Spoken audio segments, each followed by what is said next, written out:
Ok, agora todo mundo está vendo a tela aí?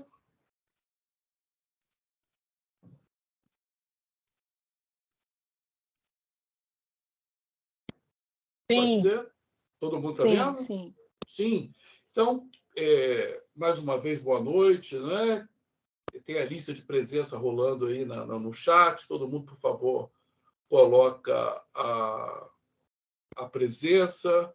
E nós vamos começar, então, essa aula 2. Eu consigo passar aqui, tá bom? Qualquer dúvida, pessoal, como a gente fez na semana passada, só abrir a câmera, né? Ou levantar a mão aí que que eu paro aqui e a gente conversa, tá bom? Bem, eu quero começar a aula de hoje retomando algumas questões da aula passada, né? Na semana passada nós discutimos sobre a história da psicologia hospitalar ou a história da psicologia da saúde, né? Falamos sobre a gênese da psicologia da saúde. Alguém tem alguma dúvida? Alguém leu alguma coisa e não ficou claro para alguém? Alguma coisa que nós discutimos na aula passada? Né? Gabriela Medeiros, né? Diga lá, Gabriela.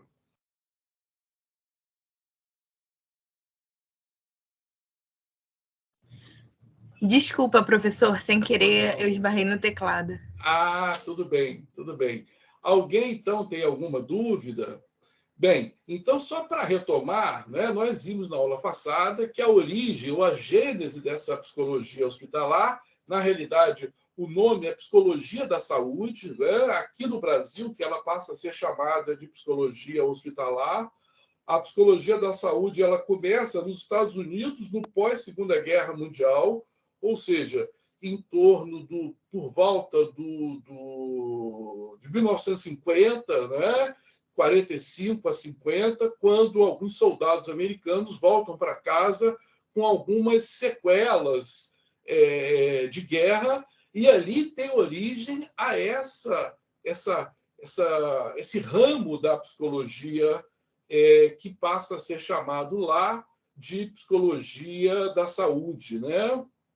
Nós vamos ver que ao longo aí dessa segunda metade do século passado, ela começa a ser estruturada, começa a ser reconhecida nos Estados Unidos, a Associação de Psicologia Americana, a partir dos anos 70, reconhece esse ramo essa vertente da psicologia chamada psicologia da saúde.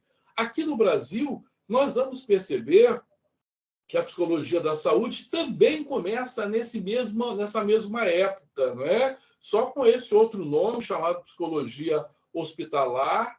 Vimos também que essa psicologia hospitalar ela tem início em São Paulo, né? E tem uma senhora, a Matilde Neder, ela que vai ser a pioneira da psicologia hospitalar no Brasil. E ela vai desenvolver uma série de trabalhos aí com crianças que estavam internadas em um hospital do estado de São Paulo, e começa aí essa aproximação, né, vamos dizer assim, da psicologia com esta área da saúde. O que é interessante, creio eu, para todo mundo perceber, é que nós estamos vendo aqui uma aproximação de duas estruturas acadêmicas, de dois campos dos saberes. Quais campos dos saberes são esses? A medicina e todas as outras ciências da saúde que já estão constituídas nesta instituição, que é o Hospital Geral. Na aula passada também nós vimos da origem desse Hospital Geral. Falei para vocês da necessidade, eu acho muito importante isso, de contextualizar historicamente os momentos. Fiz na aula passada uma divisão, não sei se ficou claro para vocês, assim, de uma linha do tempo, que eu acho que é muito importante para que nós todos possamos perceber como é que esses eventos históricos eles se organizam ao longo do tempo e consequentemente, organizam a nossa cabeça. Falei de uma linha do tempo e dividi essa linha do tempo, só para relembrar aqui, em alguns momentos. Falei de um período chamado Antiguidade Clássica, que é um período que vai do século V a.C. até o século V depois de Cristo. Depois falei que, após a Antiguidade Clássica, nós temos um outro período de tempo denominado de Idade Média, ou período feudal, ou período medieval. Essa Idade Média, ou período feudal, ou período medieval, é um período de tempo que vai do século V depois de Cristo até o século XV depois de Cristo. Então, retomando a linha do tempo, começa lá no século V a.C. até o século V depois de Cristo, com a Antiguidade Clássica. Após a Antiguidade Clássica, a história ou a Idade Média, do século V depois de Cristo até o século XV depois de Cristo. Depois da Idade Média, nós temos um outro longo período de tempo chamado Idade Moderna, que é um período que começa no século XV e vai até o século XVIII. E após o século XVIII e até hoje, até a atualidade, nós temos a chamada História ou Idade Contemporânea. Né? Então, é muito interessante ter clareza dessa linha de tempo. Hoje, ou a partir do final do século passado, né, ou seja, a partir do final do século XX, eu não sei se vocês já ouviram essa expressão pós-modernidade, ou então modernidade tardia. Alguém já ouviu essa expressão? Sabe o que significa? Sim, pós-modernidade. Pós-modernidade, sim. Modernidade tardia, acho que nunca. Raquel, pós-modernidade ou modernidade tardia são sinônimos, né? Porque a partir do século passado, final do século passado, nós vamos ver que essa idade contemporânea ela se caracteriza por um projeto chamado de modernidade, que começa lá na Era Moderna, no século XV depois de Cristo, e um projeto da modernidade. Qual é esse projeto da modernidade? É um projeto de desenvolvimento da ciência. Essa ciência que a gente conhece, nós estamos numa academia, nós estamos numa universidade. A universidade é um dos lugares que se produz ciência, né?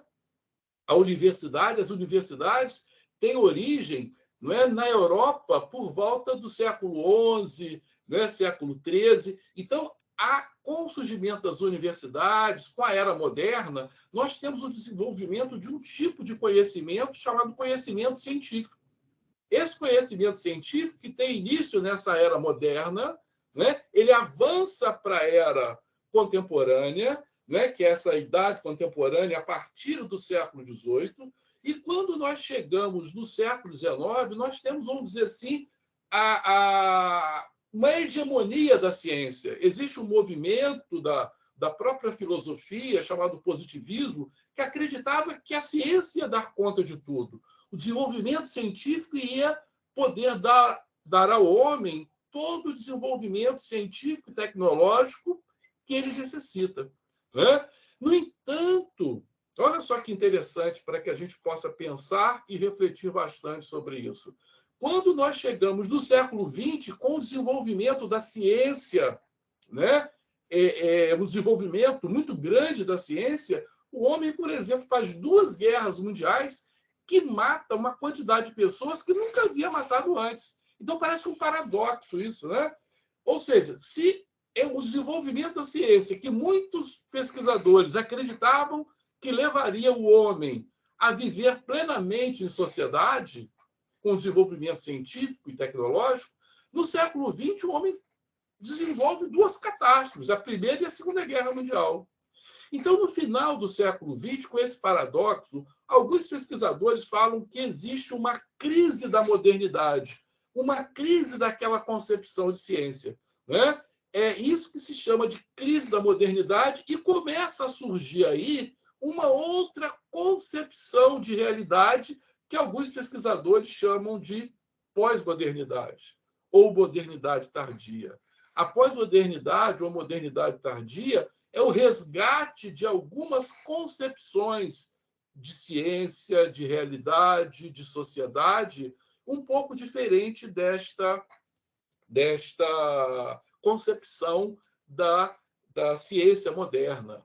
A nossa ciência, a psicologia, semana passada nós falamos sobre isso. Quando que surgiu a psicologia? Eu perguntei isso semana passada e vocês responderam. Alguém se lembra quando surgiu a psicologia enquanto ciência? Surgiu com Wundt. 1879. Exato. Obrigado aí pela colaboração de vocês. A psicologia surge no século XIX, né, com Wundt na Alemanha, lá na Universidade de Leipzig. Olha só que a psicologia, essa ciência nova, ela surge nesse momento em que se acreditava que a ciência ia dar conta de tudo. A psicologia faz parte dessa ênfase de quê? Dessa ênfase da ciência, da ciência como solução para todos os problemas, todas as realidades que nós temos. Então, vamos dizer que a psicologia, ela que já surge tardiamente do século XIX, e como nós vamos fazer hoje uma comparação, uma aproximação da psicologia com essas ciências da saúde, a medicina e tantos outros campos de saberes do campo da saúde, nós vamos ver que a psicologia ela surge no século XIX, a medicina, também falamos um pouco sobre isso na aula passada, surgiu 5 séculos antes de Cristo, lá com Hipócrates. Então, nós temos 2 campos de saberes aí com idades muito distantes, diferentes. A medicina, bastante antiga, que tem a sua gênese 5 séculos antes de Cristo, e a psicologia surge no século XIX, nesta era contemporânea, com essa ênfase na ciência. E essa psicologia que surge tardiamente, nós vamos ver que quando a psicologia surge do século XIX, nós não temos a discussão da psicologia da saúde. A psicologia da saúde vai aparecer mais tarde ainda, como nós vimos aí recapitulando a aula passada. Quem se lembra quando que surgiu a psicologia da saúde? Surge com pós-guerra, né? No pós-Segunda Guerra Mundial, 1945. Exato, 1950. Então, o que eu estou querendo pontuar para vocês, primeiro, se a psicologia já é uma ciência tardia, dentro da psicologia, ou seja, a psicologia da saúde é mais recente ainda.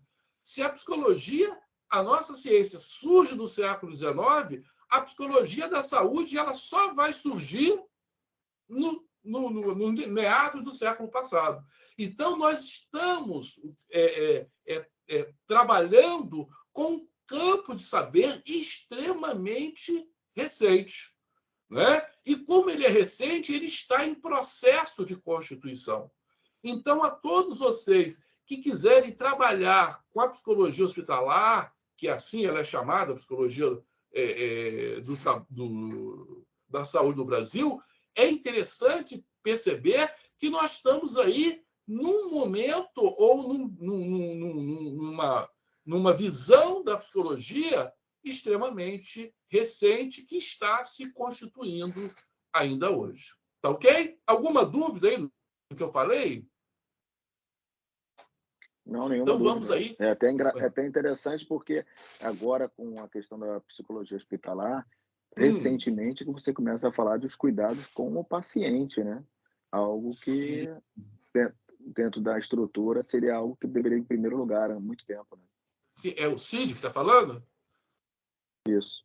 Sim, Cid. Na realidade, nós vamos ver na aula de hoje que dentro desse chamado modelo biomédico das ciências da saúde, se acreditava basicamente, se pontuava basicamente que a origem ou a gênese das doenças eram exclusivamente dentro do corpo. Então, era um modelo chamado biomédico. Posteriormente, né, com o desenvolvimento de pesquisas, se percebe que pode ser que tenham outros elementos que sejam geradores de uma doença. Então, nós vamos passar aí de um modelo biomédico para o modelo biopsicossocial, né? Onde o contexto do psiquismo, o contexto da realidade social, eles podem, né, contribuir para um processo de adoecimento. Essa é uma questão polêmica, essa é uma questão que é muito debatida ainda hoje, né? Como eu sempre disse para vocês, é importante sempre pontuar isso, nós estamos diante de um campo de saber que está se constituindo, um campo de saber novo, né?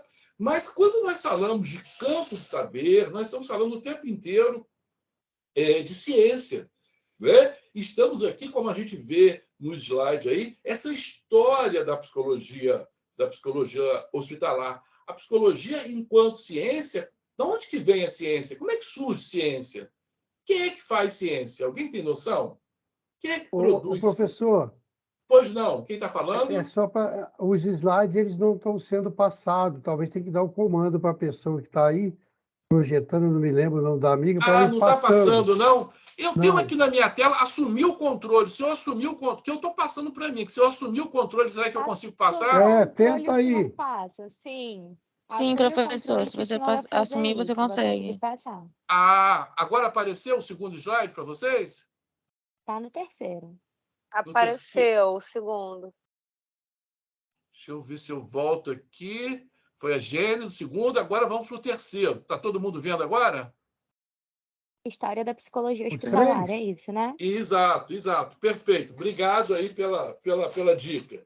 Tá bom? Qualquer dúvida aí é só falar, porque eu estou me aclimatando nessa realidade. Tá? Então, nesse terceiro slide, como eu estava falando para vocês, nós estamos falando de ciência, né? Nós estamos falando de uma psicologia, que é um campo de saber. Como é que se produz ciência? Né?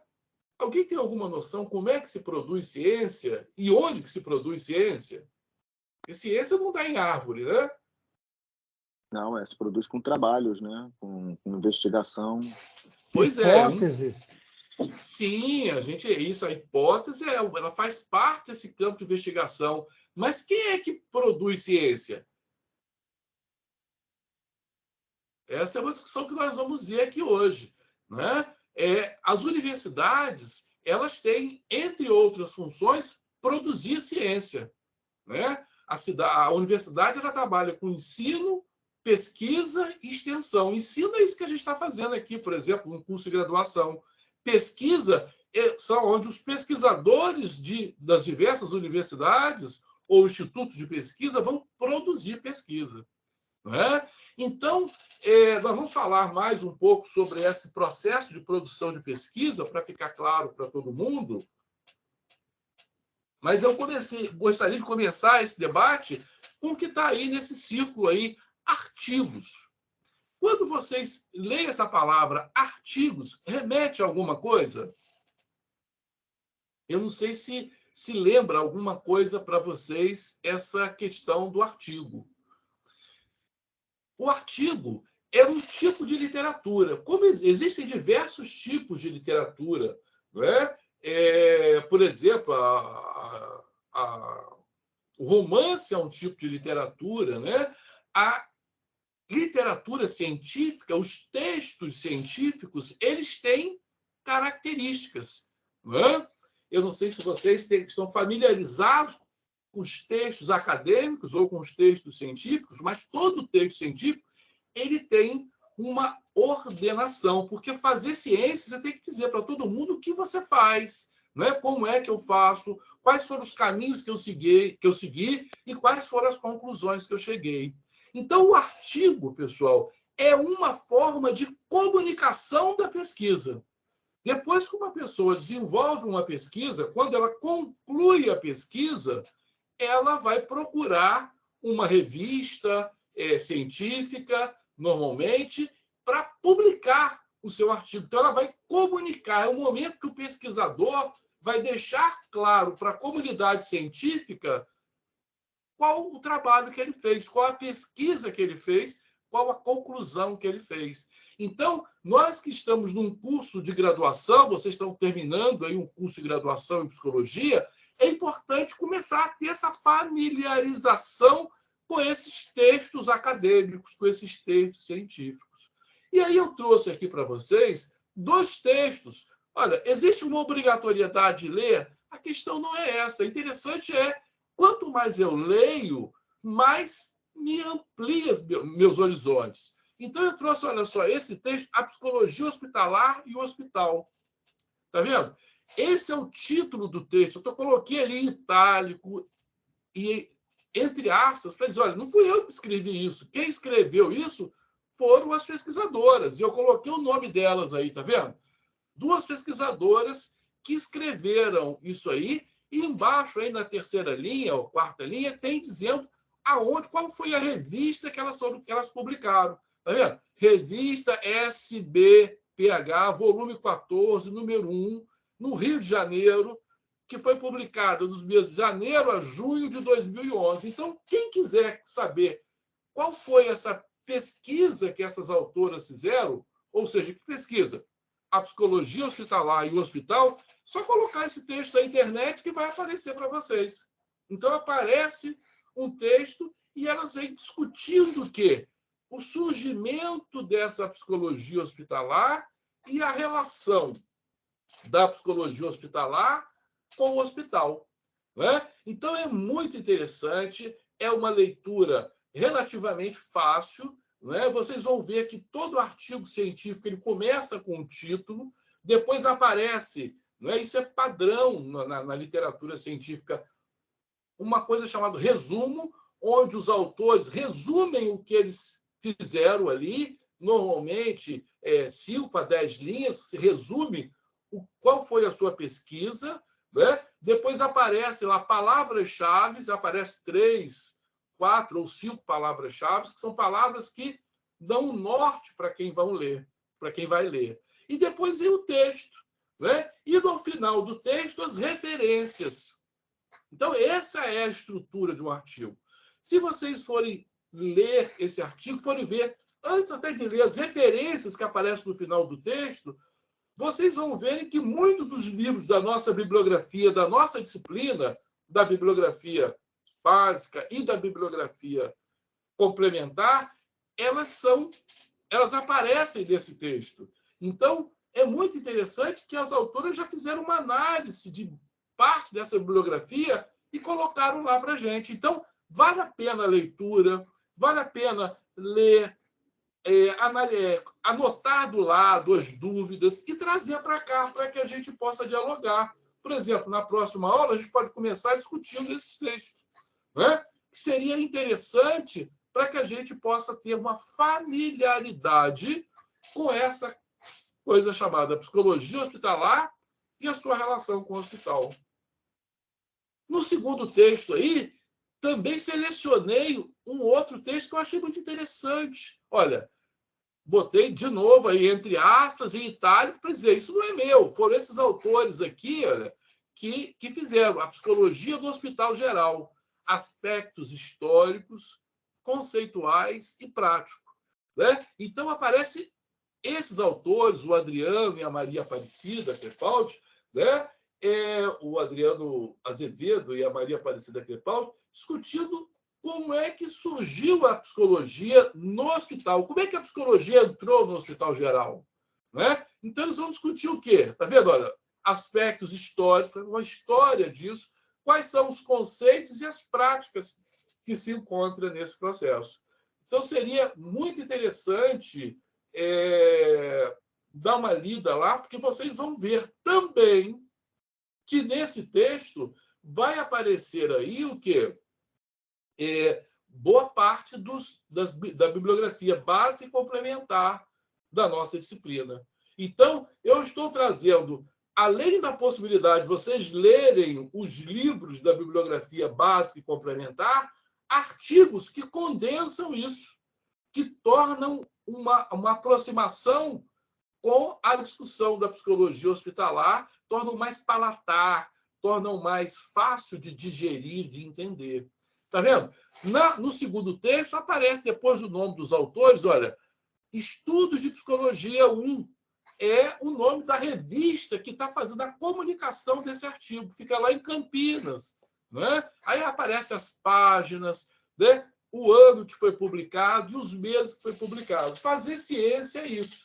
Então, eu acho que é interessante, já que nós estamos aqui dentro da universidade, entender como é que quem faz pesquisa, diz para todo mundo o que fez. Essa é a ação do pesquisador. E nós temos aí um campo de saber, como nós estamos aprendendo a psicologia da saúde e a psicologia hospitalar, como é um campo de saber muito novo, como nós estamos aprendendo, recente, metade do final do século passado para cá, nós temos o surgimento de diversas pesquisas aí na área. Então, é interessante olhar, procurar as revistas específicas, e aí eu estou trazendo esse texto, depois vou mostrar outros textos para vocês falando dessa história da psicologia hospitalar. Ok? Professor, Pois não, diga lá. Quem está chamando? é o João. Diga, só João. para avisar que o colega aqui já disponibilizou os 2 artigos aqui no chat. Olha, que espetáculo. Que eu acho ótimo isso, porque aí vocês vão tendo contato com os textos. Tá bom? Obrigado. Vamos lá ao próximo. Olha, e aí eu venho discutindo com vocês, né? Acho que é uma coisa interessante sobre essa história da psicologia hospitalar. Nós vamos completar essa discussão da história da psicologia hospitalar, percebendo que, acho que vocês sabem, a psicologia no Brasil, ela também é um campo de saber novo. A psicologia no Brasil, como aparece aí no slide, ela foi criada em agosto de 1962. Ou seja, é aqui, só em 1962 que nós temos a regulamentação da profissão de psicólogo no Brasil. Ou seja, vocês sabem qual é o dia do psicólogo? Alguém sabe? 27 de 27 de agosto, então. 27, né? Nesse mês agora, nós completamos 60 anos da regulamentação da profissão de psicólogo no Brasil. Né? Vejam só que nós estamos dentro de um campo de saber que é tudo muito novo. A psicologia surge no século XIX, vimos que a psicologia da saúde, que nós estamos trabalhando, ela aparece aqui no final do século passado, mais especificamente nos anos 70, 80, 90. A regulamentação da profissão de psicólogo somente em 1962, completando aí agora 60 anos. E quando a psicologia aparece aqui no Brasil, nós temos basicamente da psicologia esses 3 momentos aí, olha, a psicologia clínica, a psicologia escolar e a psicologia industrial. Né? A psicologia clínica, que ela tem um desenvolvimento muito grande, né? Boa parte das pessoas, quando chegam no curso de psicologia, já vivem pensando na clínica, em serem psicólogos clínicos.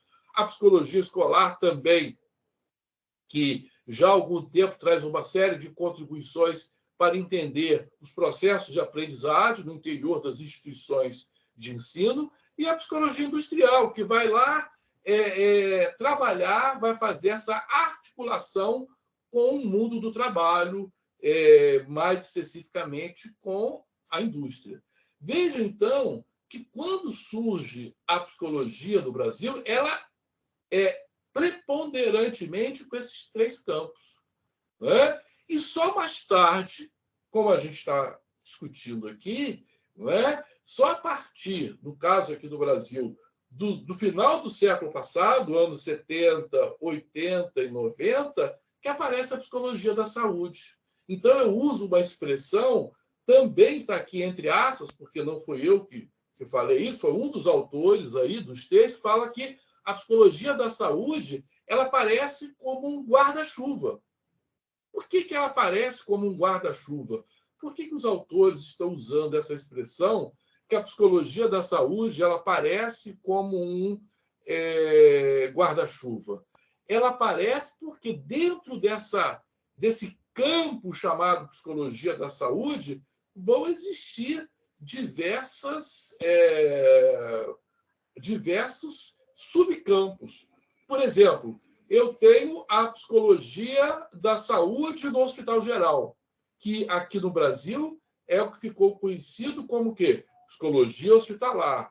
né? E dentro da psicologia hospitalar, eu vou ter lá uma porção de subdivisões.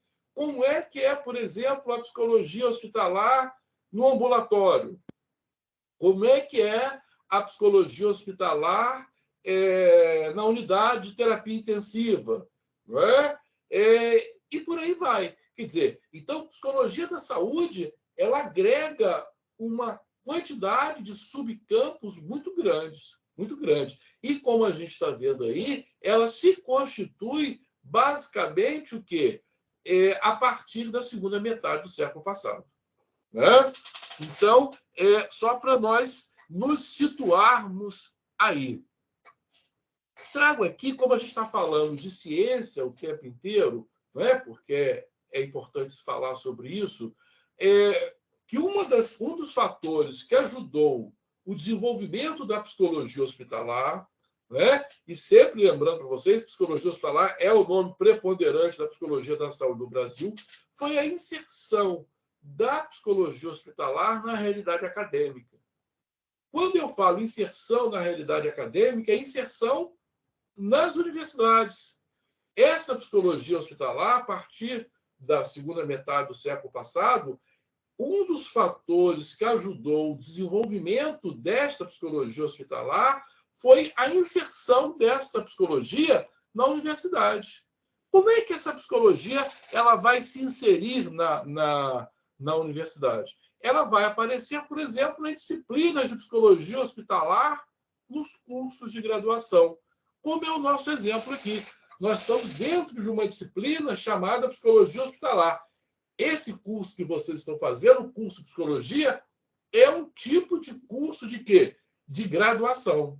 Então, quer dizer, quando a psicologia hospitalar ela chega nos cursos de graduação, ela é colocada enquanto disciplina nos cursos de graduação, isso ajuda a disseminação deste campo de saber dentro do universo acadêmico. Mas, na universidade, não existem só os cursos de graduação. Eu não sei se vocês são familiarizados com este nome, mas existe também, além dos cursos de graduação, vários cursos que são chamados cursos lato sensu. Cursos lato sensu são cursos de especialização. Você sabe o que é um curso de especialização? Ou um curso lato sensu?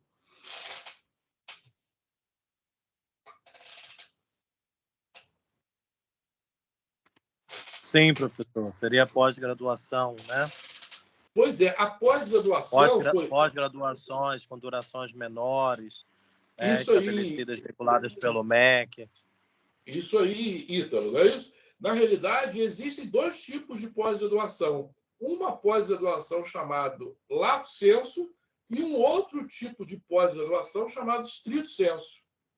A pós-graduação lato sensu é que nós chamamos de especialização. Normalmente são cursos de 360 horas que você, depois de terminar a sua graduação, olha, eu fiz psicologia. E agora, dentro da psicologia, como vocês sabem, a psicologia é um campo muito grande. Agora, o que eu gostaria de me especializar dentro da psicologia? O que dentro da psicologia me atrai mais? Por exemplo, eu fui fazer, depois da minha graduação em psicologia, uma especialização em psicologia junguiana, como eu falei para vocês, ou psicologia analítica, ou psicologia complexa, ou psicologia profunda. Então, quer dizer, é um curso de 360 horas que a universidade oferece para você se tornar um especialista naquilo ali. Aí, no final do curso, normalmente, você faz uma monografia, que é um estudo sobre um determinado tema dentro daquilo que você escolheu, e você recebe o título de especialista, né, daquele assunto. Né? Agora, além dos cursos de pós-graduação lato sensu, eu tenho um outro chamado pós-graduação stricto sensu, que ele é dividido em dois cursos, um chamado mestrado e outro de doutorado. Você sabe a diferença? O que faz? Para que serve um curso mestrado, por exemplo? Mestrado... Professor, eu acredito que estaria mais ligado até à questão da etimologia, no sentido de quando você está no estricto senso, né, seja mestrado ou doutorado, cada vez que isso avança, você está num sentido mais estrito, né, daquela área de produção acadêmica. Quando numa lato sensu, né, a questão é mais ampliada, é mais ampla, de mais revisão, né? Geralmente tem mais revisão sistemática, enfim, não que não tenha outras áreas, mas no mestrado você precisa defender dissertações, teses, criar coisas mais originais, fechando, parece para mim assim, fechando, né? Estreitando realmente ali e assumindo um ponto de vista, né, mais inovador, inclusive. É uma percepção aqui. Sim, Ítalo, é interessante, é por aí sim. O mestrado, a função do curso estrito sensu mestrado é formar pesquisador, Ítalo e todo mundo. Então, por exemplo, para eu me tornar pesquisador, eu preciso fazer o quê? Um curso mestrado. Então, o objetivo de um curso mestrado é formar pesquisadores. E como a gente começou a falar no início da aula, é o pesquisador que vai produzir ciência. Tá? Então, o curso de pós-graduação, estrito sensu mestrado, ele tem por objetivo formação de pesquisador. Então, normalmente, nada impede que eu possa terminar uma graduação e ir direto para o mestrado, mas normalmente o ideal é fazer especialização e depois para o mestrado. E aí eu me torno o quê? Pesquisador. Uma vez que eu termine, e no curso de mestrado, a formação de pesquisador, ao final do curso eu vou fazer uma dissertação. Então é chamada dissertação de mestrado, que é uma pesquisa que eu fiz que teve o reconhecimento da universidade. E após o mestrado, eu agora, enquanto pesquisador, vou desenvolver uma pesquisa. Uma pesquisa, aí sim, uma pesquisa original. A esta pesquisa original, que normalmente o mestrado são 2 anos, eu vou fazer um doutorado em 4 anos, que é o desenvolvimento de uma pesquisa original. E a esta pesquisa eu chamo de tese de doutorado. Então, eu aprendo a ser pesquisador no mestrado e depois vou fazer uma pesquisa original, que é a minha tese de doutorado. Então, é assim que se produz o conhecimento. A psicologia hospitalar, ou psicologia da saúde, ela é produzida dentro deste universo. Fica claro, então, para todo mundo, como é que a universidade ela se organiza na formação de pessoas, na graduação, numa especialização, formação de pesquisador, que é a dissertação de mestrado, e depois do desenvolvimento de uma pesquisa original, que é a tese de doutorado. Então, isso tudo para a gente ter noção de que a psicologia hospitalar está passando por esse processo, né? Na formação passando por essa construção do conhecimento. E aí, ainda dentro da psicologia hospitalar, é interessante nós termos clareza que a psicologia hospitalar, a psicologia da saúde, como a gente viu nos slides anteriores, ela é um guarda-chuva. Ela, ali dentro dela, cabe uma série de coisas. Por exemplo, a questão da saúde mental. A saúde mental ela faz parte da discussão da psicologia da saúde. Não é? Quer dizer, como é que a gente discute a questão da saúde mental? A saúde mental ela pode estar inserida dentro do hospital geral? A saúde mental ela está só dentro dos hospitais psiquiátricos? Não sei se vocês já leram sobre o movimento de deshospitalização das unidades manicomiais. Quer dizer, que é uma outra discussão. O que eu estou querendo mostrar é que a universidade e os institutos de pesquisa eles têm uma série de sub-áreas dentro daquilo que nós chamamos de quê? De psicologia da saúde. E aqui no Brasil, o título da nossa disciplina, ou seja, psicologia hospitalar, é uma sub-área da chamada psicologia da saúde que surgiu nos Estados Unidos. Por isso eu botei essa seta aí embaixo de psicologia hospitalar como uma sub-área. E botei uma outra seta também para mostrar para vocês que ela surge em 2000. O Conselho Federal de Psicologia ela vai reconhecer a psicologia hospitalar, esse campo, a partir de 2000. Então vão começar a surgir aí cursos de especialização agora todo mundo sabe o que é um curso de especialização em psicologia hospitalar. vão existir, a nomenclatura acadêmica, pessoal, é chamado de programas de mestrado e programas de doutorado. Agora que todo mundo sabe para que serve o mestrado, eu vou fazer o mestrado para me tornar um pesquisador, e depois de me tornar um pesquisador, se quero continuar nessa carreira de pesquisador no universo acadêmico, eu vou fazer concurso para entrar para um programa de doutorado, e lá vou desenvolver uma pesquisa original, que é a minha tese de doutorado. Então, nós vamos ver que, olha só, é já nesse ano 2000 que começa, a partir dos anos 2000, né, já no início desse final do século XX, início do século XXI, né, nós estamos falando de ontem, praticamente, né, metaforicamente de ontem, o início desses programas de psicologia hospitalar. Né? Então, isso tudo é para evidenciar para todos vocês o quanto nós estamos diante de um campo de saber, primeiro, multifacetado, porque a psicologia da saúde ela engloba várias questões, e extremamente recente. Então, quem quiser se dedicar à psicologia da saúde sabe que está chegando num campo novo, num campo fértil, num campo que tem muito ainda para ser pesquisado, num campo que está apenas no início da sua história. E isso é muito interessante. Tá bom? Pessoal, qualquer dúvida, só falar.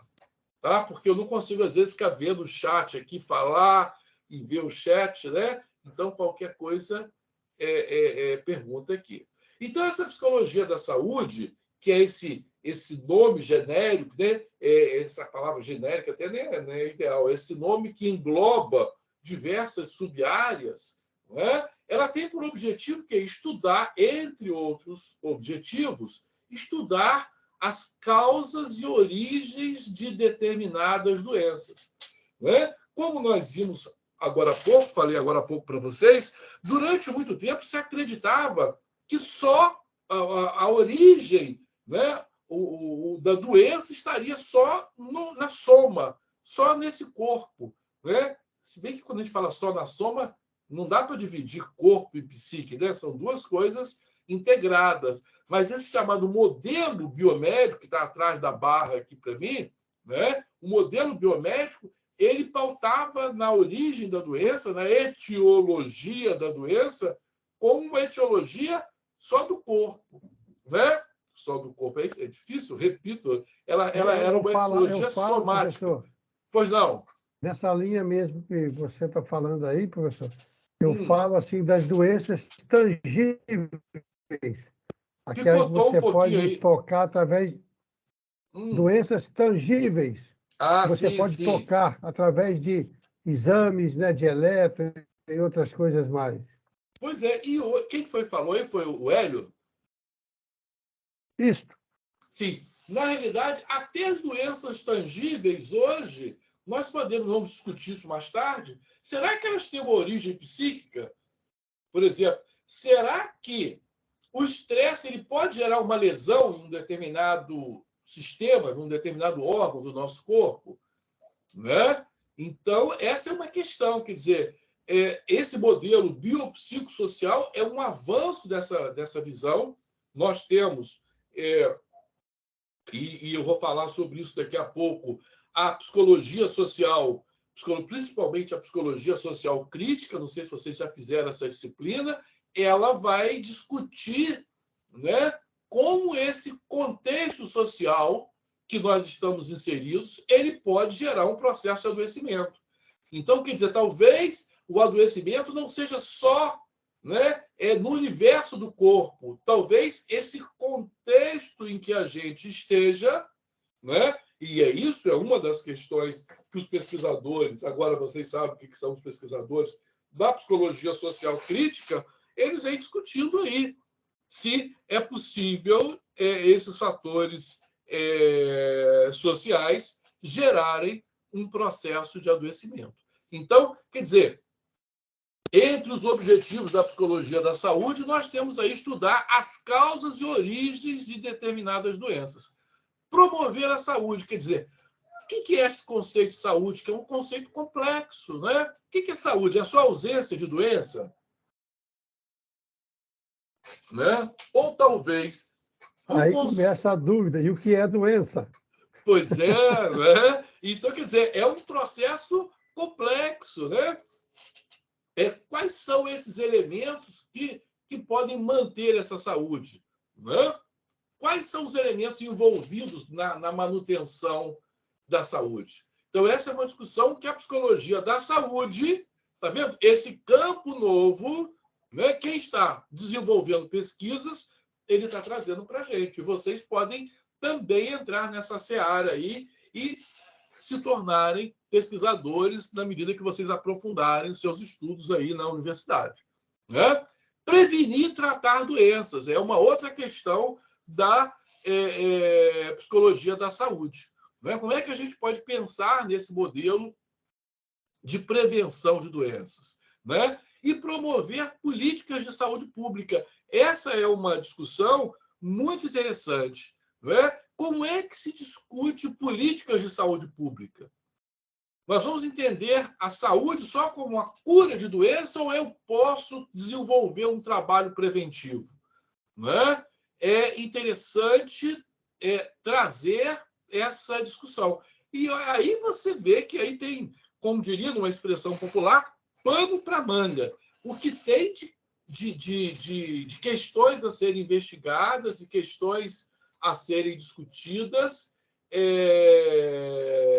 não está no gibi. O Ítalo colocou que determinantes e condicionamentos desse processo, né? É isso aí, né? Quer dizer, o que gera isso? O que gera esse processo de adoecimento? Talvez seja muito mais amplo do que a gente possa imaginar, né? Esse conceito de saúde, ele talvez exija uma maior conceituação, uma maior amplificação, não é? Nós vamos ver um dos livros que vocês têm na bibliografia básica de vocês, o livro da professora Mary Jane Spink, ela vai discutir essas questões da psicologia social crítica, como a psicologia social crítica vai ver a psicologia da saúde, não é? Como é que os pesquisadores da psicologia social crítica vão entender a concepção de homem, a concepção de saúde, e aí ela vai enveredar por uma série de concepções de homem, né, da filosofia, lá de um pensador, não sei se vocês já ouviram falar sobre ele, chamado Edgar Morin, que é um pesquisador fantástico, que fala aí da ideia da complexidade, do pensamento complexo, não é? Como é que todos esses elementos eles podem nos ajudar na compreensão desta concepção de saúde. E aí a psicologia da saúde está apenas começando neste universo aí de pesquisa que vocês com certeza vão enveredar. Sobre essa história da psicologia da saúde, é interessante perceber, tá vendo? Eu fiz aí uma espécie de um diagrama que ela está nessa interface aí, olha. Se a medicina, ela entendia que os modelos de saúde, ela dava conta de tudo, a psicologia ela começa a chegar fazendo essa articulação. A psicologia da saúde, ela está aí nessa interseção desses dois campos de saberes. Daí, já na aula passada, nós vimos discutindo sobre isso, a questão do psicólogo hospitalar, que é assim que é chamado aqui no Brasil, ele tem um tripé de ação. Eu não sei se vocês se lembram qual é o tripé de ação do psicólogo hospitalar, que nós falamos na aula passada. Alguém se lembra?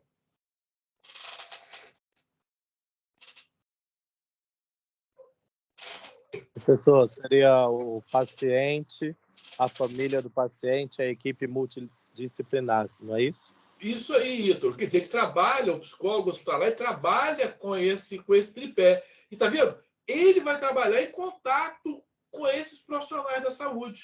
Então, quer dizer, é muito interessante a gente perceber como é que vai se dar essa relação. Como é que se dá essa relação com os demais profissionais da saúde, especificamente com o médico? Então, tem muitas maneiras também de ver essa relação, que nós aqui vamos estar apenas o quê? Abrindo o caminho, abrindo uma discussão. Nós estamos num curso de graduação, num curso de formação de psicólogos, e quem desejar se aprofundar, enveredar nesse campo, aí vai para a especialização, para o mestrado, para os programas de mestrado e de doutorado. Mas é interessante perceber como a psicologia ela vai ter a necessidade, os profissionais da psicologia que se interessam pela psicologia da saúde, buscar essa aproximação, este diálogo com a medicina e tantos outros elementos da psicologia da saúde ou da psicologia hospitalar. Agora, a gente entra mais especificamente sobre a questão do psicólogo no hospital. Já que a nossa disciplina é psicologia hospitalar, como é que é a chegada desse psicólogo do hospital, né? E em especial no hospital geral. Então, como nós estamos vendo aí na nossa caminhada, nós estamos apenas no início de uma jornada, né? No início de uma caminhada que o hospital geral, nós falamos isso na aula passada, né? E é interessante sempre articular uma aula com a outra, porque essas aulas elas não estão desarticuladas, elas não são elementos díspares, né? Elas fazem parte de uma corrente, como se fosse um elo. Então, a gente vai articulando um elo com o outro para que a gente possa ter um entendimento desse nosso campo de saber. Então, eu coloquei como pano de fundo para vocês, na aula passada, e realcei hoje, que quando nós pensamos na história do hospital, em que momento o hospital aparece na história? Nós falamos aqui de diversos momentos da história, da Antiguidade Clássica, século V a.C. até o século V depois de Cristo, na Idade Média, século V depois de Cristo até o século XV depois de Cristo, a Era Moderna, século XV ao século XVIII, e Era Contemporânea, século XVIII em diante. Alguém é capaz de identificar em que momento esta estrutura hospital aparece na história?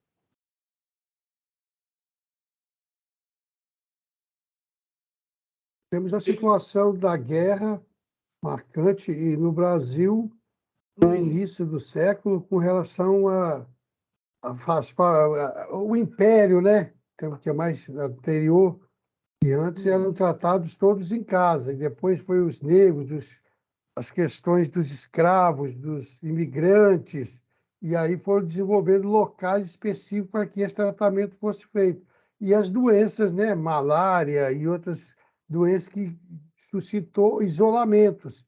E aí foram criadas as Santa Casas, e aí foi seguindo. Pelo menos é esse recorte que eu tenho histórico aqui. Talvez não na mesma cronologia, mas no surgimento. Sim, Ítalo. Só que você fez um olhar pela história do Brasil, né? Mas dentro de uma concepção de história do mundo, né? Em que momento esse local, esse negócio chamado hospital, ele aparece? É interessante a gente perceber, Hélio e todo mundo, que, por exemplo, na Antiguidade Clássica, não existia esse negócio do século V a.C. ao século V depois de Cristo, não existia esse local chamado hospital. Né? Lá não tinha, as pessoas não eram encaminhadas para o hospital. Na Idade Média, também não. Essa concepção de hospital que nós temos Professor, hoje... Professor, Juliana. Oi, Juliana. Tudo Diga bem? lá, Juliana, tudo. Quando a gente lê o Foucault, né, a gente vê essa construção da história da loucura, você observa a construção hospitalar, que ela foi um processo construído, né, a partir do Hospital Geral em Paris, né, e a partir desse momento começa a criar esses espaços onde as pessoas que têm algum problema são excluídas e enviadas para essas questões aí, ok? Ok, Juliana, muito interessante. Hoje mesmo vou falar um pouco sobre Michel Foucault. Que bom que vocês já têm uma leitura do Michel Foucault, que foi um É porque nós filósofo. fizemos políticas públicas de saúde semestre passado e trabalhamos com essa área. Então está todo mundo bombando em Michel Foucault. Vai ficar até mais fácil para eu falar aqui sobre o Michel Foucault e as concepções de hospitalização, né? Que o Foucault trouxe, que foi um pensador fantástico. Muito interessante, né? Muito. Né? História, Ô, professor. Pois não, Hélio. Só para a gente alinhar o conceito, essa disciplina aqui ela é estadual, né? Não é nacional, mas é estadual. Acho que só tem pessoal aqui do Rio, mas de locais diferentes. Então, algumas disciplinas podem ter foco mais direcionado em uma universidade, em outro polos, é só para a gente estar alinhado.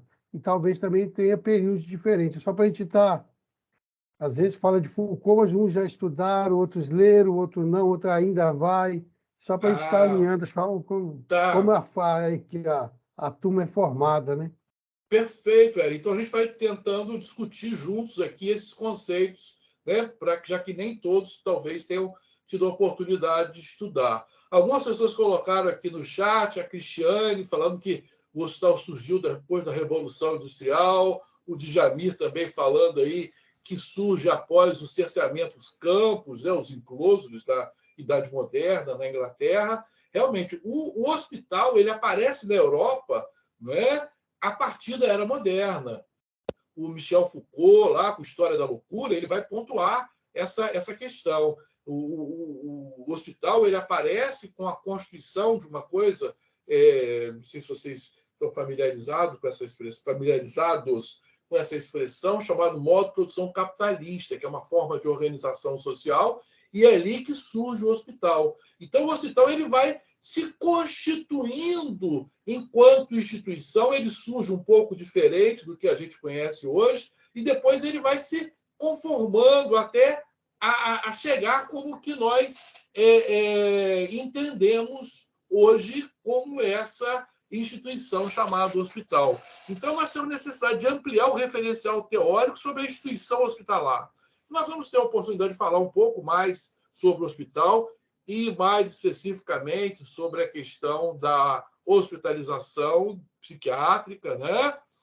E vamos poder discutir isso. Mas o hospital ele entra nessa história na Era Moderna. Ele entra, ele aparece na Era Moderna como esse local que vai receber as pessoas que têm o quê?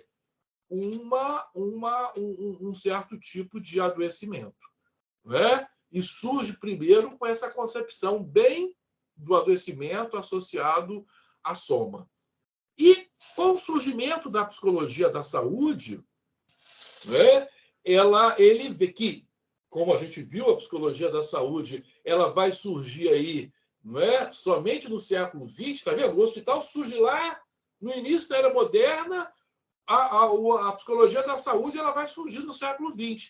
E ela surge com a necessidade de fazer o quê? O psicólogo do hospital ele tem, entre outras funções, a necessidade de estancar a despersonalização do paciente. Tá ok? O Cleiton levantou a mão. Por favor, Cleiton, diga lá. Boa noite, professor. Boa noite, Cleiton. Eu lembrei de uma leitura de uma outra matéria que eu estava fazendo que, antes de fazer essa separação com dois estudiosos, a gente tinha a hospitalização dentro de igrejas, né? O cuidado não era era mais levado para a alma, para questões espirituais. Sim. Ainda pensando sobre hospedaria, onde se hospedar, essas questões. Depois desse período é que foi, acho, quando a colega falou lá de Paris, que eu não consigo lembrar exatamente como que foi a leitura, mas o recorte que eu tive foi basicamente isso, com relação à igreja e às questões espirituais. Perfeito, Cleiton. Na realidade, durante o período medieval, um período hegemônico aí da Igreja Católica, nós tínhamos muitas vezes associado a doença a uma bruxaria, uma feitiçaria, né? E como nós não tínhamos ainda essa constituição do Hospital Geral, esses mosteiros muitas vezes acolhiam essas pessoas, tá certo? Né? Mas isso que nós estamos fazendo pulos grandes porque o nosso tempo ele não é muito dilatado, né? Então eu só estou querendo mostrar para vocês quando que começa o hospital, né? E quando que começa a psicologia da saúde no hospital, ou seja, quando o psicólogo entra no hospital. E o psicólogo ele vai entrar no hospital, né? Como nós vimos, a partir da segunda metade do século XX, com o objetivo. Qual o objetivo? Entre outros, estancar a despersonalização do paciente. O que é isso? O que nós entendemos por despersonalização do paciente? É interessante perceber, quem já leu Michel Foucault talvez compreenda isso um pouco melhor, e eu vou falar um pouquinho sobre ele daqui a pouco, mas a gente vai aprender a trabalhar com isso, né? O Michel Foucault vai falar de determinadas instituições que eles praticamente despersonalizam a gente, que ele vai chamar lá de instituições totais. Por exemplo, o hospital. Quando você entra no hospital, você enquanto paciente, você praticamente perde a sua identidade. Você passa a ser o paciente. Também, né, Luiz Cláudio? Sim, várias instituições, né? São chamadas instituições. Foi Juliana que falou? Érica. Oi, Érica, desculpa, obrigado. Instituições totais. Né? Essas instituições, normalmente, eles geram uma despersonalização. Então, você passa a ser o paciente do leito tal, o paciente da ala tal. Né? Então, você passa a ser um paciente que é conhecido o paciente do prontuário tal. Né? É aquele paciente que a sua rotina não mais pertence a você. Né? Você não é mais sujeito, você passa a ser assujeitado. Então, você tem a sua rotina diária, né? Que aquela instituição, no caso, o hospital, impõe para o paciente. Então, ele tem hora para tomar banho, ele recebe visitas de médicos, de enfermeiros, curativos, uma série de situações que ele, inclusive o psicólogo, né? Uma série de profissionais que vão chegar até ele, que ele não tem mais o controle sobre isso. E ele é, muitas vezes, visto como um corpo que tem uma determinada doença. A isso nós chamamos de quê? De despersonalização do paciente. Ou então, como aparece aí na tela, a invasão do seu espaço vital. O que é espaço vital? Do seu espaço de vida. E uma das questões da chegada do psicólogo neste ambiente hospitalar, né, é tentar minimizar, acabar, ou isso é muito difícil, mas minimizar este processo de despersonalização. Então, nós temos que ter muito cuidado para que a gente nós, enquanto psicólogos, na instituição hospital, não sejamos mais uma pessoa para fazer uma invasão do espaço vital do paciente. Né? Porque o ideal é que a gente possa levar esse processo de humanização para esse paciente. Né? Porque esta prática hospitalar, de uma forma geral, ela é muito invasiva. Né? Ela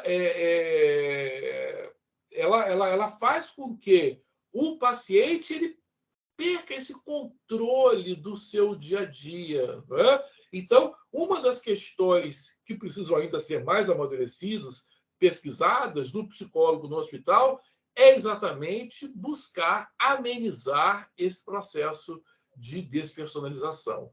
Também nós vamos perceber que foi muito comum, quando a gente vai ler sobre a história do psicólogo no hospital, o psicólogo, às vezes, quando vem dessa prática clínica, ele desenvolve uma clínica aqui fora, às vezes querer levar a prática da psicoterapia para o hospital. Né? Isso, às vezes, é complicado, porque na prática da psicoterapia, o paciente, quando você vai fazer análise, o paciente ele é sujeito, é ele que te procura. Né? o Ítalo está colocando aqui no chat, me fez pensar, professor, no próprio nome recebido, paciente, o sujeito menos ativo e com menos autonomia. Exatamente, Ítalo. Né? É interessante perceber isso. Né? Por isso que quando a gente faz dizer que a gente vai fazer prática psicoterápica no hospital, não é assim. Porque na psicoterapia você recebe um paciente no seu consultório, né? O paciente tomou a iniciativa de te procurar, né? E no hospital, não. Você passa a ser mais um profissional, né? Que, junto com os outros profissionais da saúde, vão fazer com que vão chegar até esse paciente. Então, quer dizer, a gente tem que buscar aí um certo tato para que a gente não amplie a discussão da prática da ação do psicólogo hospitalar sendo mais uma prática invasiva. Né? O ideal é que a gente possa amenizar essa situação. Tá ok? Então, é isso que a gente começa a analisar quando a gente começa a perceber agora, nós falamos, né, da história da psicologia da saúde e, consequentemente, também da psicologia hospitalar, e agora estamos entrando mais especificamente no hospital, quando o psicólogo ele entra no hospital. Tá bom? Sempre, se tiver dúvidas, é só falar. Né? O psicólogo no hospital, a questão da saúde, aparece aí na tela para vocês, a questão da saúde a partir de realidades sanitárias e econômicas precárias. Muitas vezes, nós não quando estamos diante de um paciente no hospital, nós achamos que todos eles vêm de um mesmo lugar. Né? Mas é óbvio que isso não é evidente. Né? Quer dizer, a questão das realidades sanitárias, o que gerou esse adoecimento? Um paciente que mora na periferia, né? Aquele adoecimento tem a ver com o seu contexto social? Né? Aquilo que existe na periferia existem nas populações que moram no centro, nos centros, ou seja, das partes mais centrais das cidades. A Juliana está colocando aqui, professor, já não aparece na tela, não está aparecendo na tela, não? Alguém pode dar um retorno para mim? Qual slide? Para mim está ok. Slide número 10, o psicólogo do hospital. Tudo certo. Isso mesmo. Tudo certo. Juliana, vê se aparece para você, Juliana. Né? Porque Eric também está dizendo que está ok aqui. Tá bom? Então, a primeira questão é ver que existe uma realidade multifacetada. Realidade social, realidades econômicas precárias. Então, talvez, Lidiane aqui está dizendo também que está legal para ela, Maria Celina sai e volta para mim, estava assim. Depois vocês... A Eliane está dizendo que está ok. Né? Então, quer dizer, a realidade do hospital não é uma realidade única, ela é multifacetada. Né? E aí, quer dizer, a demanda por atendimentos também, principalmente nesse hospital geral, se vocês forem nos hospitais gerais, normalmente existe uma demanda por atendimentos muito grandes. Muitas vezes o hospital não dá conta de fazer aqueles atendimentos, o que gera uma superlotação no hospital, o que gera mais uma questão de demandas que não são atendidas por uma série de pacientes. Então, a psicologia hospitalar, ela apresenta aí como, entre os seus objetivos, ou o objetivo principal, a minimização do sofrimento gerado pela internação hospitalar. Daí vocês já percebam que o psicólogo ele vai tendo nuances diferentes. O psicólogo no hospital ele não pode ser confundido com a mesma prática médica. O médico tem um campo de saber, o psicólogo tem um outro campo de saber. Então, nós não podemos querer achar que eu vou para o hospital, enquanto psicólogo, copiar a prática ou do médico, ou do enfermeiro, ou do assistente social, ou seja lá quem for. Nós precisamos ter clareza da nossa ação enquanto psicólogos hospitalares. Né? E aí se estabelece como objetivo principal a minimização do sofrimento gerado pela internação hospitalar. Né? E como a gente já havia discutido, o setting terapêutico, setting é o lugar da terapia, né? Que é o consultório. Né? No hospital, você não vai ter um setting terapêutico. Né? Ele não é definido. Muitas vezes você vai atender o paciente o quê? No próprio leito dele ali. Né? Você vai ter, enquanto que psicólogo hospitalar, trabalhar com princípios institucionais. O paciente deixa de ser sujeito, como nós viemos discutindo aqui. Então, quer dizer, é uma realidade bem típica daquele espaço, ou seja, do espaço hospitalar. Não é? Então, nós não podemos crer que eu vou migrar a prática clínica, a psicoterapia clínica do meu consultório para o hospital. Nós estamos diante de uma realidade bem diferenciada, né? E temos que aprender a viver, né? A trabalhar nesse outro universo. A Eliane aqui, Reis de Souza, está vendo? Também está dizendo que está ok. Né? Aqui eu trouxe um outro artigo para vocês. Agora que vocês sabem o que é artigo, todo mundo aí bombando, sabendo o que é artigo, já estão familiarizados com esse artigo, né? Também botei entre aspas lá, botei sublinhado para dizer que essa frase não é minha. Esse artigo foi escrito por duas pesquisadores, não é? A Fábia e a Ana Maria Jacob Vilela. A Fábia, inclusive, esse artigo já tem um tempinho, ela é professora aqui da Estácio, lá do campus Taquara, não sei se ainda é, mas quando publicou o artigo, ela era. Então, ela fala, o psicólogo do Hospital Geral, estilos e coletivos de pensamento. Está vendo? É mais um texto que vocês podem recorrer, mais um artigo, né? E aí embaixo tem dizendo a revista, quando foi publicada, a Donilis aqui dizendo também que está ok para ela. Então, se puderem colocar esse artigo no chat, está vendo? Quanto mais informação a gente tem, é interessante. Não sei se vocês sabem, evidentemente, que nós vivemos hoje numa revolução digital. Né? Revolução quer dizer o quê? Revolução, essa palavra quer dizer transformação.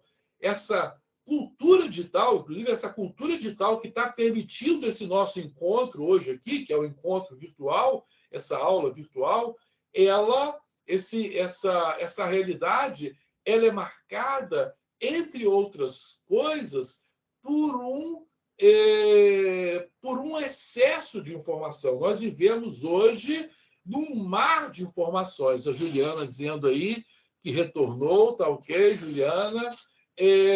Nós vivemos hoje num oceano de informações.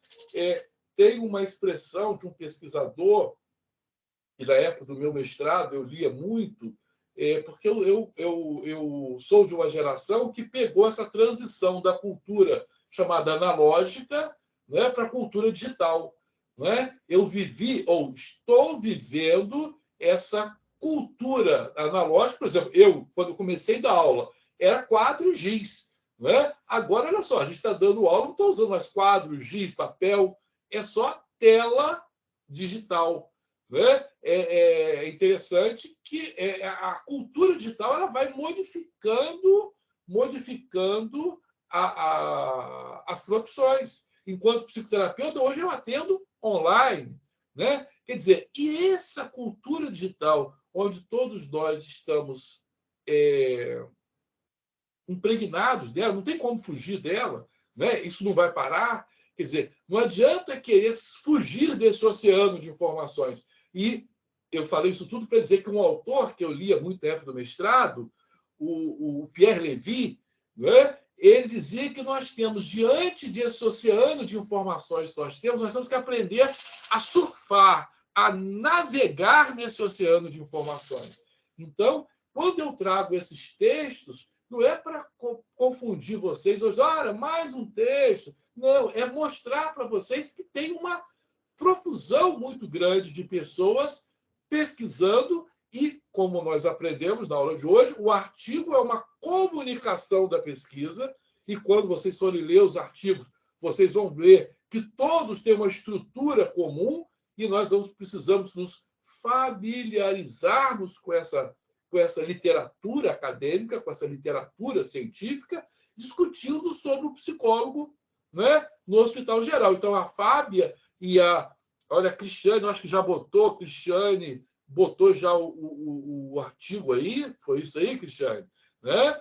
No chat, ela vem discutindo sobre a inserção desse psicólogo no Hospital Geral. E aí nós vamos ver quais são esses estilos aí e coletivos de pensamento.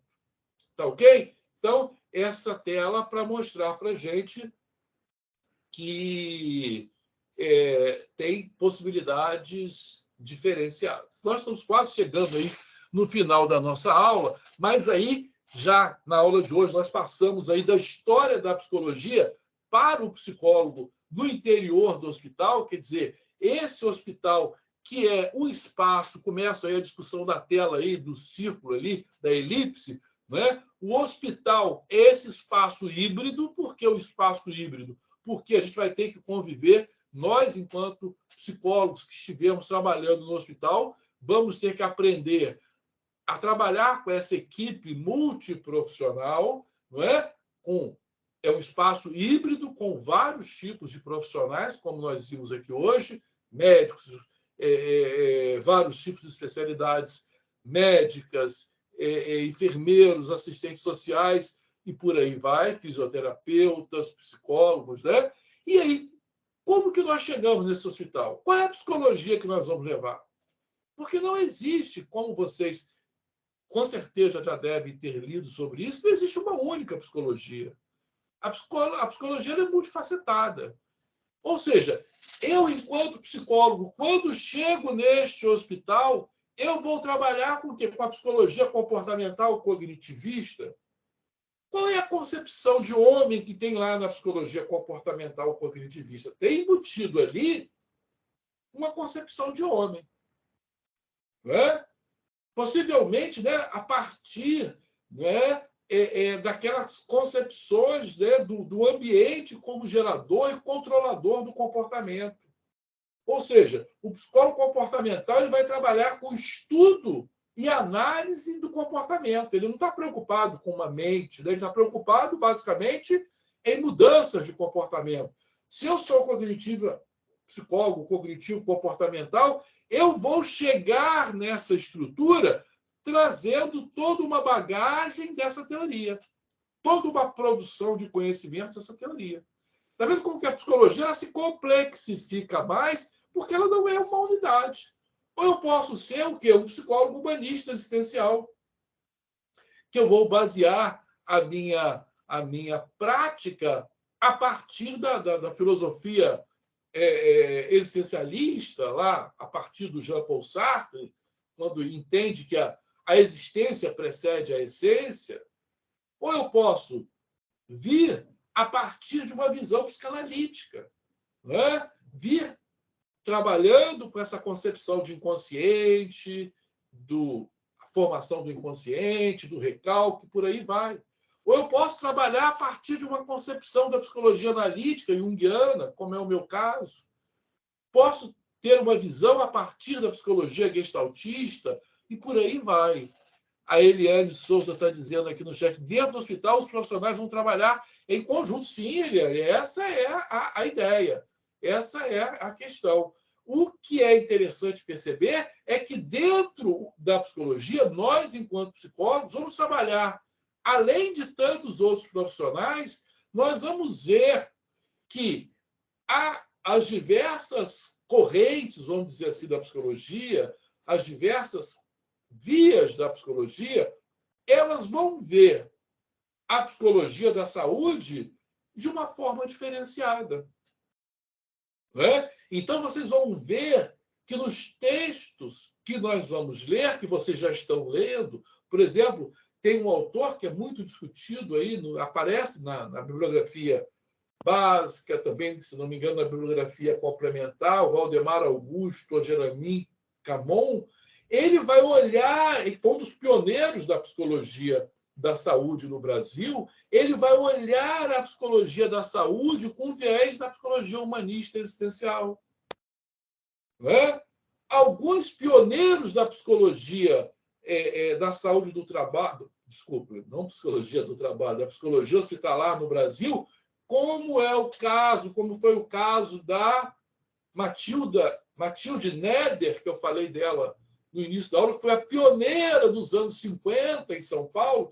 Ela via a psicologia da saúde a partir da psicanálise, né? E depois a partir também da psicologia analítica, quando ela trabalha com algumas oficinas de terapia. A Érica colocou aí, eu acho que o outro texto, o psicólogo no hospital, né, que a gente falou agora há pouco. Muito obrigada a Érica. Então é interessante. Não, foi a Cristiane. Eu só agradeci. Desculpa. Perdoe, né? Foi a Cristiane que colocou, a Érica só agradeceu. Ok, obrigado. Então, está vendo? Como eu posso olhar, o psicólogo ele pode olhar a psicologia da saúde por diversas lentes. Tem uma outra autora que aparece, e falei dela agora há pouco, na nossa bibliografia básica, né? A professora Mary Jane Spink, não sei se dá para vocês verem o livro aqui, esse livro está na bibliografia básica, Psicologia Social e Saúde, Práticas, Saberes e Sentimentos.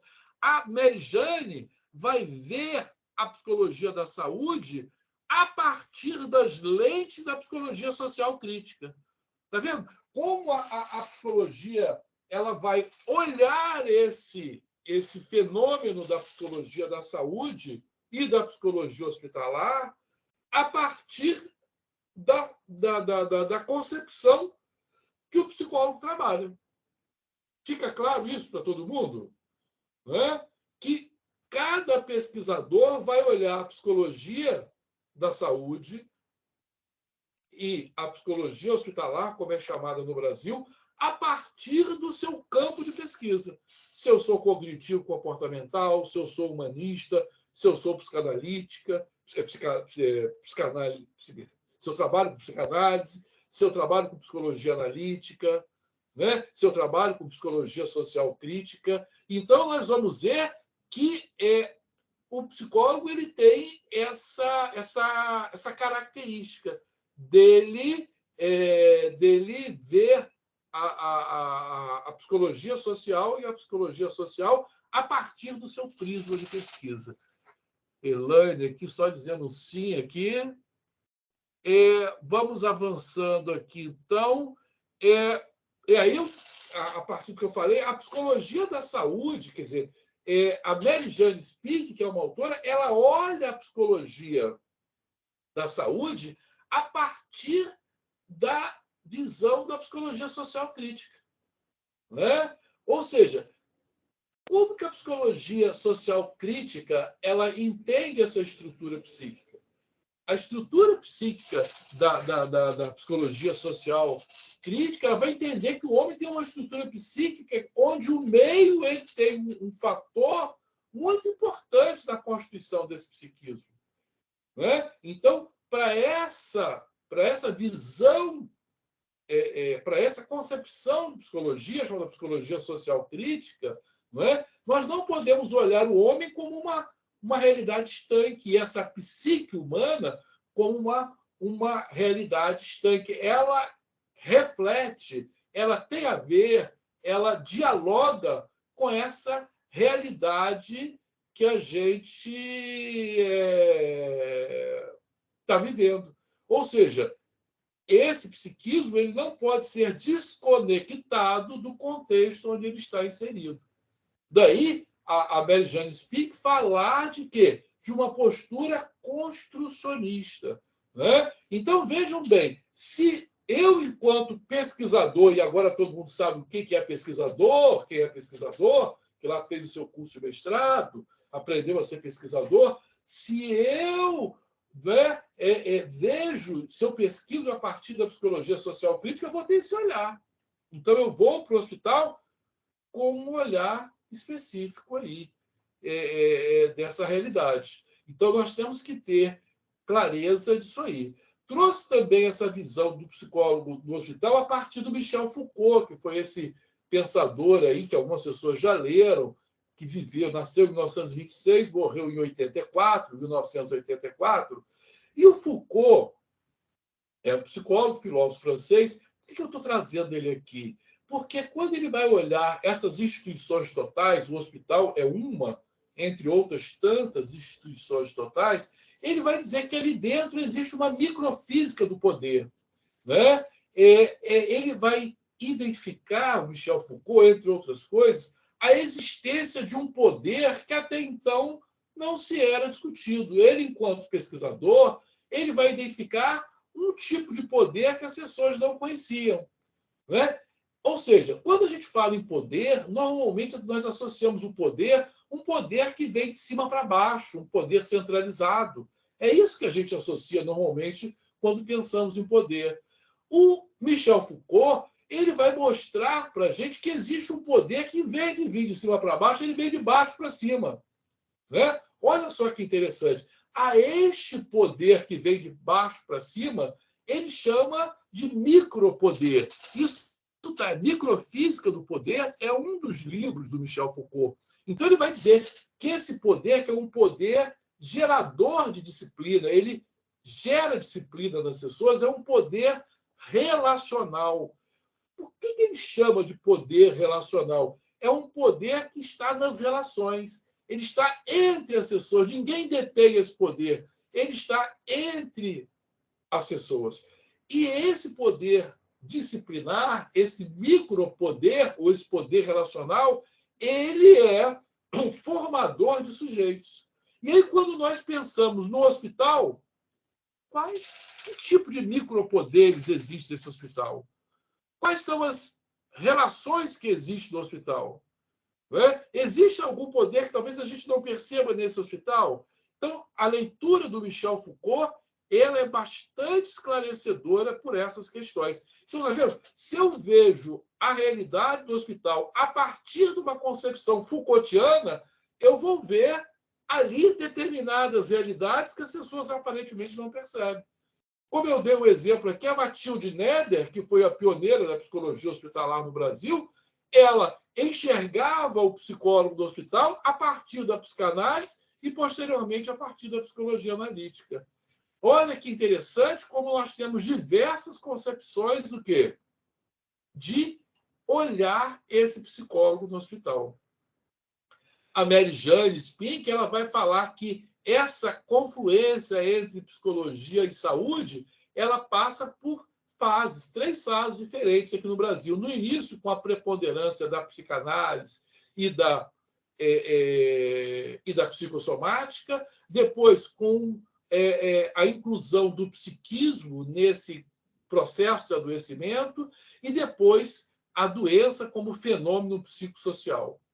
Né? Esses textos que eu falei hoje, eles vão trazer para vocês o livro da Mary-Jane fala sobre isso, mas nesses textos, esses artigos que eu trouxe para vocês, eles trazem essas questões. Sobre o psicólogo no hospital e, especificamente, no ambulatório, vocês sabem o que é ambulatório? O que é um ambulatório no hospital? Existe um setor do hospital que é ambulatório. Tem alguma característica. Esse ambulatório tem uma característica. Né? Entre essas características, o ambulatório é aquele local que não tem internação. O paciente chega, ele é consultado e ele vai embora. Então, esse é o ambulatório. Tem psicólogos do hospital geral que trabalham no ambulatório. Como tem psicólogos que podem trabalhar na UTI, né? Tem psicólogos que trabalham no ambulatório. Trouxe esse outro texto aqui, esse outro artigo, que fala do psicólogo no hospital, onde ele mostra para a gente, as autoras mostram aí para a gente, que na região sudeste, né, onde basicamente 62,4%, existem 62%, onde estão situados 62,4% dos psicólogos hospitalares do Brasil, e que 60% deles trabalham no ambulatório. Né? E 92% trabalham com pacientes, 88% trabalham com família e 64% trabalham com equipe. Quem quisesse detalhar mais sobre o psicólogo no ambulatório pode ter acesso para acessar esse artigo, que é muito interessante também.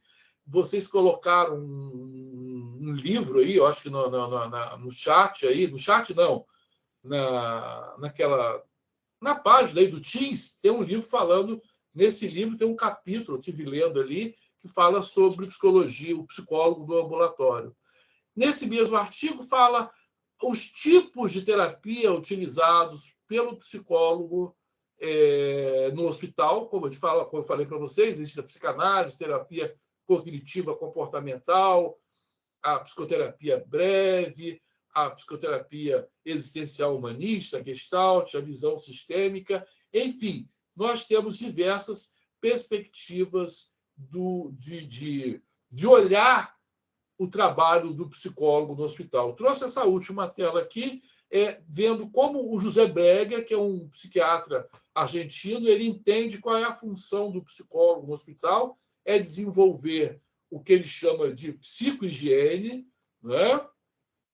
E o Foucault, como eu falei para vocês, falando dos hospitais, dessas instituições totais. O nosso tempo aqui está esgotado, né? A nossa aula aqui já chegou ao final. Eu não sei se alguém gostaria de perguntar alguma coisa. Eu vou parar aqui a apresentação, né? Deixa eu consigo fechar compartilhamento,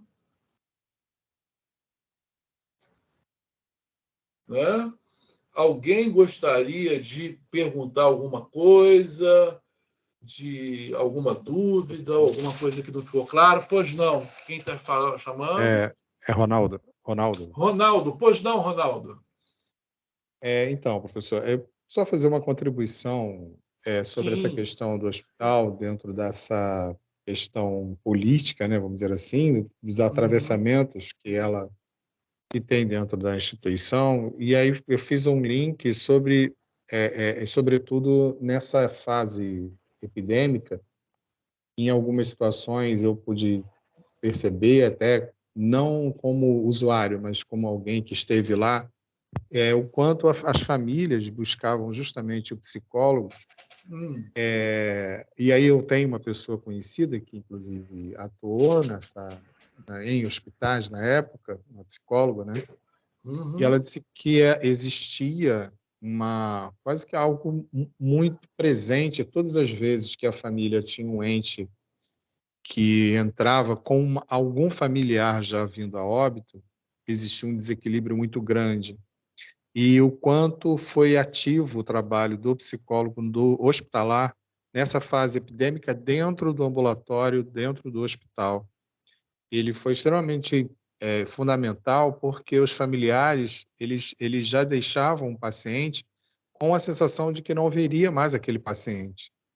E já era quase que um luto antecipado, né? Vamos dizer assim, porque a fase crítica da epidemia, eles, com aquela quantidade de episódios de imprensa e óbitos, então a família depositava o paciente e dava o adeus, né? E, de alguma maneira, a figura do psicólogo hospitalar foi extremamente importante, porque alguns familiares eles ficaram mesmo numa situação de limbo, né? De falta de estrutura, de falta de base, de falta de descontrole emocional. E essa colega falou que ela nunca havia trabalhado tanto e ela não conseguia, inclusive, às vezes, sair do hospital no plantão dela a tempo, porque era extremamente solicitada por esse momento do epidêmico. Era isso que eu gostaria de contribuir. Obrigado, Ronaldo. É ótima a sua contribuição. Realmente foi um momento atípico, né? Esse momento da epidemia, e bem complicado para todos que trabalham na rede hospitalar, né? A Renata, a Gabriela, a Renata Marinho, a Aldara, todos agradecendo aqui a aula. Eu que agradeço a vocês. Muito obrigado. Não é? O Ítalo também. Excelente. Obrigado, Ítalo. Professor. Pois não, Luciana também. Oi, Hélio. Oi, diga. Boa noite a todos. Parabenizar pela aula e a correção aí, porque a forma com que fez a lista de presença foi diferentemente de outras. Foi uma forma... Espero que o desfecho seja bom, mas não precisou nem falar o tumulto que a gente teve na aula passada, passou-se despercebido e a gente pôde focar nas informações bem bacanas que você trouxe para nós. Eu queria pontuar isso. Tá bom? Obrigado. Obrigado a você, Hélio. Todo mundo botou presente aí na lista de chamada, né? Obrigado, eu agradeço a paciência de vocês. Eu estou aprendendo a mexer com esse sistema. Professor, boa noite. Eu cheguei atrasada, eu não sei que lista é essa. É só olhar no chat, quem está falando é Mônica?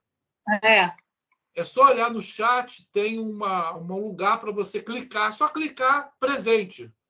Né? Tá bom, vou procurar lá em cima nas conversas.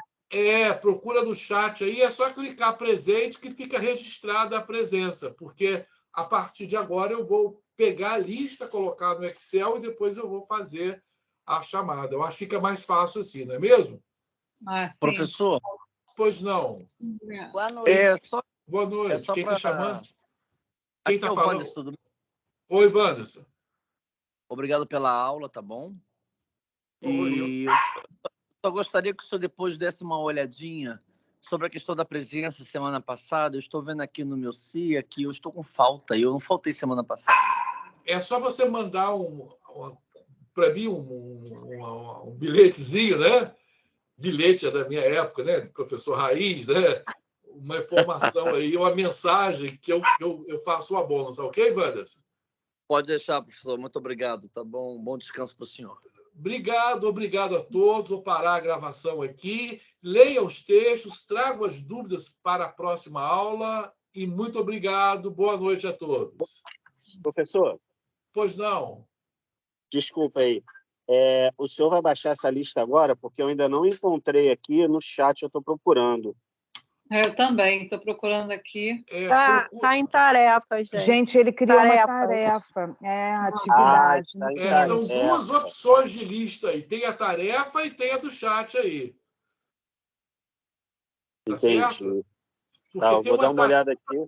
Uma tarefa que foi agendada para hoje, né? Que também é colocar o nome e a matrícula, não foi isso? Né? Se vocês olharem lá no Teams, na tarefa... Isso. Nome e matrícula. Nome e matrícula. E tem uma outra opção, tá vendo? De presença, que é no chat. Né? E aí vocês... Né? É só colocar a presença. Ou lá no... Está em tarefas ou está em arquivos, professor? Está em, creio que em tarefas. Foi agendado. Oi, tarefas. Professor.